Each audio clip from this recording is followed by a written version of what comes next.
Hi, it's Stephanie Pruitt, and it is day 20 of 30 by 30 by 30, where I'm writing 30 poems in 30 days in relation to works in the 30 Americans exhibit.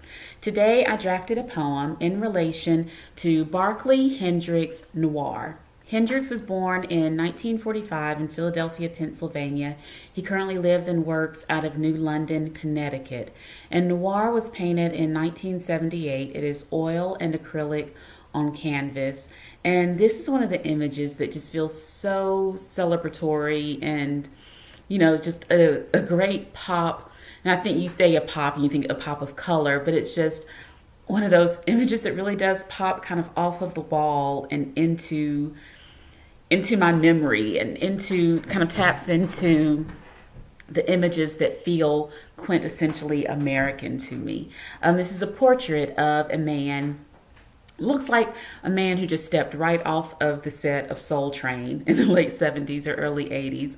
And that makes me smile because my husband and I have a kind of weekend ritual every Friday or Saturday night sometimes of watching old Soul Train episodes together. So that's part of like the nostalgia that I feel when I look at this image.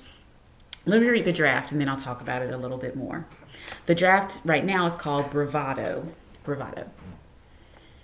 In your face, I see 1,000 men. The amber afro shaped by many hands, three-piece suit with 13 backwards dreams, all catching at the collar. Your left pinky nail, long, where grams can be scooped, cut.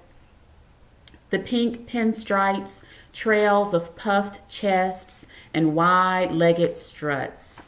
In you are men I have hugged or held at many arms' lengths away. Both acceptance and rejection of you as an act of self-preservation. Either way, I see you as icon, posing against the sun, overexposed and underdeveloped. So bravado. A couple of things that I'm thinking about. The whole exhibit, the 30 Americans exhibit, I think reflects one of the most diverse experiences I've had going through an art exhibit, talking about kind of the emotional highs and lows, the range of tones in pieces. Some extremely reflective and kind of bring this depth and wealth of despairing feelings in a way. Others so very hopeful and high, and everything in between. This is a multi-note show in my mind.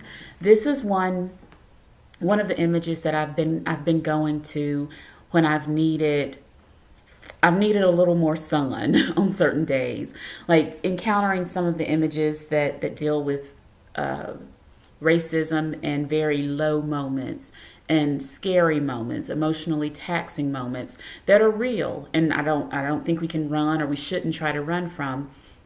I think one way to work through images and moments like that are to have these kind of beacon moments of strength and hope. Now, in many ways, this is still a complicated painting. There's a portrait of a man who's standing. He looks very self-assured, wearing this three-piece pinstripe suit and, well coiffed and put together. That kind of cool elegance that, really took some hours to shape in the mirror that morning, but he just pulls it off flawlessly. Almost flawlessly. A few little things, like when you look at his necklace, there's a pendant that's flipped the wrong way, while everything else seems so intentionally put together. You think, okay, what was going on this morning when you put on your necklace in comparison to everything else? He also has this really long fingernail that makes me think of kind of drug culture and how people would often keep, one fingernail long to use as a tool. So there's some things going on that kind of bring a question into mind, but it's just a stylish man who is presenting himself to the world in the way he wants to be seen, and he's shaping that image in a moment of self-definition. And I really enjoy and appreciate that. And it's also this cool moment that really connects to art exhibits in my mind. Because at the Frisk Center right now, where the 30 Americans exhibit is on display, you can also see a Norman Rockwell exhibit upstairs, and we talk about kind of hero shaping and icon making and the images that tell and shape the story of what we believe America is. That's often kind of things that come to mind when we think of Norman Rockwell. Well, this painting by Barkley Hendricks does the same thing for me in a very different way. So I love having that kind of compare contrast moment between the two exhibits and the idea of icons and iconography and those kind of poster type images of who we are, who we want to be, or who we remember. I truly do see so many men I have known in this image, from uncles of mine who, there are all kinds of mythic stories in our family about the men, especially some of my uncles who were in the war, who were in Vietnam War, and kind of the before and after. And I, as a child, who only saw and knew the after uncle.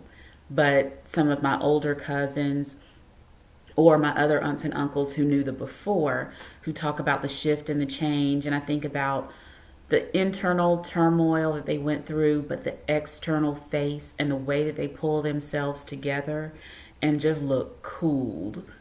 Cool, look like cool men. And, the dancing and the trash talking and all that kind of stuff that would happen, when we got together for family events, but then knowing what was going on under the surface. So I think of these images that are so gorgeous and pulled together and kind of what's going on beneath them. And that is an iconic image of identity for me in so many ways. I don't know. But ultimately, what I'm saying is this is just a really nice celebration moment. It makes me think of the Soul Train line and dancing and all those things that feel good. But I guess the more I talk about it, and as I talk about some of the little questions and small details, like the fingernail, the pendant, and even, anyway, thinking of all that, it's like accepting the beauty and the gorgeousness, but knowing that under the surface, there's a little something else going on, but still just ultimately being grateful to have kind of a shining beacon image that allows me to work through some of the more challenging ones. Yeah.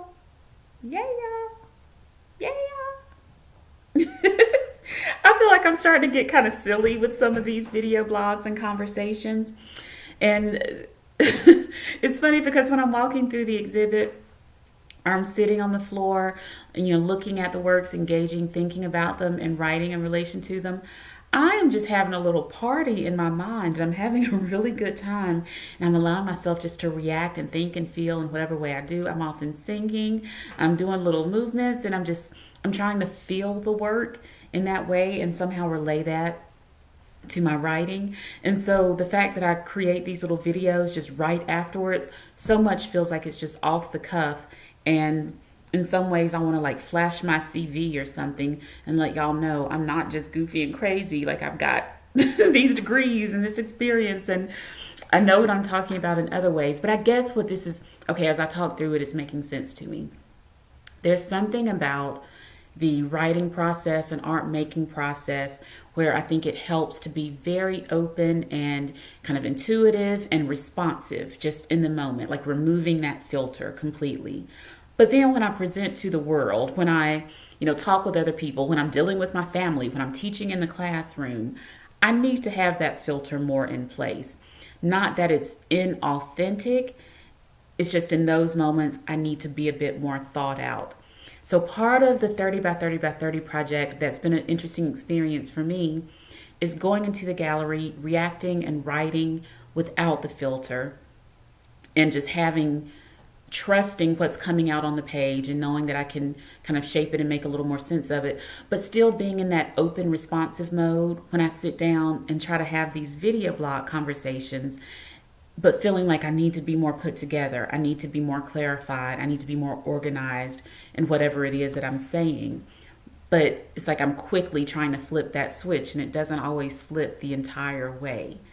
So I'm curious, for anyone watching this video blog series, it would be interesting to me to talk with you, if you've taken a class with me or if you've met me in some other setting, if it feels like I'm presenting in a completely different way or being, you know, anyway, that's a whole nother topic from the poem and from the art. But I guess just the process of this project is making me think about revision and revision of a presentation.